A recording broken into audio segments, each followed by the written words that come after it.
सातारा सदाशिवपेठ पेठेतील आता नवीन झालेल्या खोदकामात भरपूर लिकेजेस झालेत। त्याच्यात मेजर प्रॉब्लेम म्हणजे पंचमुखी गणपतीसमोर जे पाईपलाईन फुटले, त्याचा रोज लोंडाच्या लोंडा पाण्याचा रस्त्यावर वाहत असतो। रस्त्यात सगळा पाणी भरपूर प्रमाणात वाया जाते।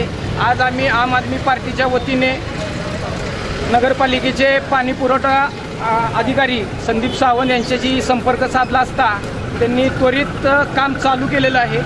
आम्ही नगरपालिकेला धन्यवाद देतो, त्याचप्रमाणे संदीप सावंत यांना पण धन्यवाद देतो की त्यांनी लवकरात लवकर लिकेजेसची कामं पूर्ण करून घेऊन सातारकरांना